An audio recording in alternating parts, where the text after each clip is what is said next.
తాకట్టులో ఉన్న బంగారాన్ని విడిపించి ఆ రోజు ఆన్లైన్ రేటుకే మేము కొంటాం. Sharma gold company. Hi, welcome to our channel. ఈరోజు మనతో పాటు ఉన్నారు భారతీ శంకరపీఠ వ్యవస్థాపకులు శ్రీ అన్నవరపు తిరుపతి మూర్తి వద్దన్ గారు. నమస్కారం గురువు గారు. ఓం శ్రీ మహాగణాధిపతయే నమః. సార్, మంగళవారం మదన పౌర్ణమి అని అంటున్నారు. సో ఆ రోజు ఏం చేయాలి? ముఖ్యంగా ప్రశాంతంగా ఇంట్లో ఉండమనండి. ఏది చేయకుండా ఉండడమే ప్రశాంతత ఉంది. ఆరోగ్యానికి మూలం. ఏదో ఒకటి చేసి సంబంధం లేని అనారోగ్యాలు తెచ్చుకోవడం అవసరమా? చైత్ర పౌర్ణమి, చిత్తా నక్షత్రం, మంగళవారం ఒక్కటి అర్థం చేసుకొని జాగ్రత్తగా అనుసరిస్తాము అంటే దీనివలన ఏదో పైనుంచి లక్ష్మీ అమ్మవారు ధనాన్ని కురిపిస్తుంది, వైకుంఠాన్ని క్రాస్ చేసింది, కైలాసం దాటొచ్చింది, కాళ్ళ ముందు పడింది, మనం కళ్ళతో చూడటం కుదరలేదు అనే మాటలు అబద్ధం. కొన్ని ప్రయోగాలు చేయటం వలన ఏదో పైనుంచి మూటలు పడతాయి అనే మాట పచ్చి అబద్ధం. కాకపోతే మనకు కొన్ని చేయటం వలన దారి అనేటువంటిది కనిపిస్తుంది. ఓకే, ఆ దారి అనేటువంటిది కనిపిస్తే దాన్ని పట్టుకొని మనం ఎటైనా వెళ్ళొచ్చు. ఆ దారి కనిపించకపోతే మీరు హైవే మీద వెళ్తున్నారు, చక్కటి అమావాస్య, మీ కారుకి లైట్లు అయిపోయినాయి, మీరు వెళ్తారా? అయిపోతారు. ఎక్కడికి వెళ్ళాం? ఏదైనా వెహికల్ వెళ్తుంటే ఆ వెహికల్ లైట్ని చూసుకుంటూ జాగ్రత్తగా వెళ్ళాలి. మినహాయిస్తే మనకు స్వతహాగా ఎంత డ్రైవింగ్ వచ్చినా వెళ్ళడం. అక్కడ ఏం కనిపించింది ముందు రోడ్డు. అలా అటువంటిప్పుడు మనం ఏం చేసుకుంటూ ఉంటాము, వెనక నుంచి ఏదైనా ఒకటి రావాలి, ఒక వెహికల్ లారీ లాంటిది వస్తుంటే అప్పటివరకు 100 లారీలు మనం క్రాస్ చేసుకుంటూ వస్తాం. కానీ అక్కడ ఆగి ఒక లారీ వెనక నుంచి క్రాస్ చేసుకుంటూ వస్తుంటే ఆ లారీ వెళ్తురు చూసుకుంటూ మనం జాగ్రత్తగా వెళ్తూ ఉంటాం. అంటే గమ్యం చేరడానికి జాగ్రత్తలు. అలానే చైత్ర పౌర్ణమి మనకు చిత్తా నక్షత్రం, మంగళవారం అంటే కుజుడికి సంబంధించింది. నక్షత్రం కూడా అయిందే. బయటికి ఎక్కడికి వెళ్ళక్కర్లా, ఇంట్లో కూర్చొని చేసుకునే చిన్న రెమెడీస్ చేసుకోగలిగితే వాళ్ళకి అప్పుల్లో కూరుకుపోయో రుణాలు తీర్చుకోలేక పరిస్థితులు ఉన్న వాళ్ళకి రుణం తీరడానికి మార్గం కనిపిస్తుంది. అంతే తప్పితే అమాంతం ఎవరో వచ్చి చెక్ ఇచ్చేశారు ఉన్నట్టుండి పైనుంచి ఏం పడదు. కాకపోతే వాళ్ళు వెళ్ళేటువంటి మార్గం అనేటువంటిది కొంచెం క్లియర్ అవుతుంది. ఆ ఎక్సిలేటర్ మీద కొంచెం కాలు పెట్టి కొంచెం వేగంగా ముందుకు వెళ్తూ ఆ వనరులను సమకూర్చుకోవడానికి చక్కటి అవకాశం అయితే భగవంతుడు ఇస్తాడు. అంతేగాని నేను మంత్రం జపం చేశాను, నాకు పైనుంచి మూటలు పడలేదు, ఎక్కడ ఎవ్వరికి ఎప్పుడు పడవండి, అది పచ్చి అబద్ధమైన మాట. మనం చేసేటువంటి మంత్రం అనేటువంటిది వినేటువంటి విధానం అనుసరించి షట్చక్రాల్ని ప్రేరేపిస్తుంది. ఆ షట్చక్రాల్ని ప్రేరేపించేసిన తర్వాత మనం ఎటు వెళ్ళాలి, మన నడవడిక ఏమిటి, ఎటు నడవాలి, ఎటు నడుస్తున్నాం, మన గమ్యం ఏంటి, మన అగమ్యం ఏమిటి, అంటే మన గమ్యం ఇది, అగమ్య గోచరమైన పనులు చేస్తూ ఉంటాం, దానికి దీనికి సంబంధం ఏంటి అనేటువంటిది మనకు తెలియపరుస్తుంది. అది అంటే మనిషికి భగవంతుడు ఇచ్చిన గొప్ప శక్తి జ్ఞానం, అర్థం చేసుకునే విధానం. పశువులకి ఇవ్వాల, కానీ వాళ్ళ మనుషుల కన్నా పశువులు చాలా నయంగా ఉన్నాయి. వాటికి అర్థమవుతుంది. మనిషి బాధపడుతుంటే మనిషి బాధపడుతున్నాడు, వాడు నాలాగా కాదు, విశ్వాసం గలవాడు కాదు, వాడు విశ్వాసహీనుడే, అయినప్పటికీ కూడా నేను విశ్వాసమైన మనిషిని, నేను విశ్వాసమైన జంతువుని అంటున్నారు కదా, నా విశ్వాసం చూపించాలని చెప్పి కుక్కలు చూపిస్తుంది. మనుషులు మాత్రం అటువంటి పరిస్థితి ఉంది. అంటే భగవంతుడి ఇవ్వడంలో ఎవరికీ లోటు చేయలేదండి. ఆ ఇచ్చినటువంటి జ్ఞానాన్ని మనం సద్వినియోగం చేసుకోవట్ల. అపామార్గాలకి, వక్ర మార్గాలకి, వక్రబుద్ధులకి, స్వార్థానికి, వాటికి మనం ముడిపడిపోయాం. నేను, నా భార్య, నా పిల్లలు, నా బావుమరుదులు అనేటువంటి ఒక స్వార్థంలో ఇరుక్కుపోయాం మనం. ఇదే మంత్రం, ఇదే భగవంతుడు 1000 సంవత్సరాల నుంచి ఉన్నాడుగా, మారాడా? నిజం చెప్పండి, మారలేదుగా భగవంతుడు. ఆ మంత్రం అనేటువంటిది అప్పటి నుంచి ఇవాళ వరకు మారలేదు కదా. అంటే ఆ మంత్రం ఎందుకు చెప్తాను, దాని గురించి చిన్న మంత్రం గురించి చెప్తానండి. చాలామంది ఆ మంత్రంలో ఏముందిలే, ఆ మంత్రం పెద్ద గొప్ప అంటూ ఉంటారు. ఆ మంత్రానికి 2 విధానాలు మీకు చూపిస్తాయి. ఇప్పుడు ఓం శతమానం భవతి శతాయుః పురుషः శతేంద్రియ ఆయుష్యేవేంద్రియే ప్రతిష్టతి. 7 లేక 8 సెకండ్లు ఉంటుంది ఇది. లెక్క వేసుకుంటే 6 సెకండ్లో ఇంకా గట్టిగా మాట్లాడితే వస్తుంది.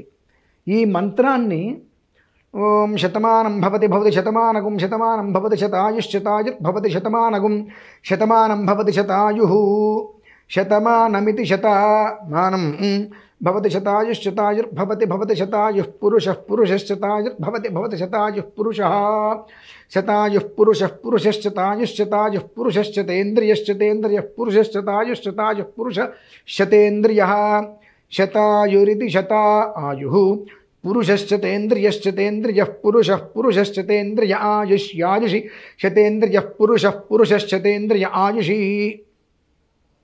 శతేంద్రియ ఆయుష్యాయుషి శతేంద్రియశ్చతేంద్రియ ఆయుష్యేవైవాయుషి శతేంద్రియశ్చతేంద్రియ ఆయుష్యేవ శతేంద్రియ ఇది శత ఇంద్రియः ఆయుష్యేవైవాయుష్యాయుష్యేవేంద్రియ ఇంద్రియ ఏవాయుష్యాయుష్యేవేంద్రియే ఏవేంద్రియ ఇంద్రియ ఏవైవేంద్రియే ప్రతి ఇంద్రియ ఏవైవేంద్రియే ప్రతి ఇంద్రియే ప్రతి ఇంద్రియ ఇంద్రియే ప్రతిష్టతి తిష్టతి ప్రతి ఇంద్రియ ఇంద్రియే ప్రతిష్టతి ప్రతిష్టతి తిష్టతి ప్రతిష్టతి తిష్టతి తిష్టతి. ఎంతసేపు పట్టిందండి? అంతే సార్, ఒక 1 minute బట్టి. అంటే 6 సెకండ్లు. శతమానం భవతి శతాయుః పురుషశ్చతేంద్రియ ఆయుష్ ఏవేంద్రియే ప్రతిష్టతి. 6 నుంచి 7, 8 సెకండ్ల లోపు ఉన్నటువంటి మంత్రాన్ని ఘన విధానంలో చెప్పాలంటే 1 నిమిషం పట్టింది. అవును. ఇటువంటిది మేము ఒక క్వశ్చన్ అంటే ఒక ప్రశ్న మాకు ఉంటుంది. సుమారుగా ప్రశ్నే 40 సెకండ్లు ఉంటుంది. ప్రశ్న నార్మల్గా 40 సెకండ్లు అంటే దాన్ని ఈ రూపంలో చెప్పాలంటే ఒక్కొక్కటి ఎంతసేపు పడుతుందండి? అంటే ఎంత కష్టపడితే, ఎన్ని సంవత్సరాలు సాధన చేస్తే.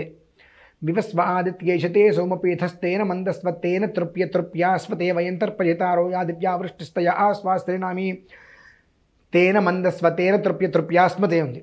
తేన మందస్వతేన తేన మందస్వతేన తేన మందస్వతేన తేన మందస్వతేన మందస్వతేన తేన మందస్వతేన తేన మందస్వతేన తేన తేన తృప్యాస్మ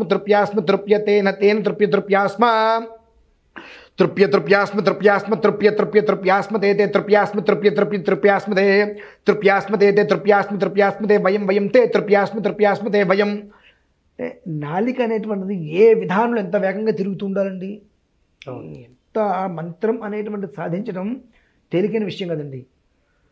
ఆ మంత్రం ఎందుకు గొప్ప అనుకుంటే ఇక్కడికి వచ్చి కూర్చుంటే తాడు తెగుతుంది ఒక్కొక్కడికి, నరాలు తెగుతండి.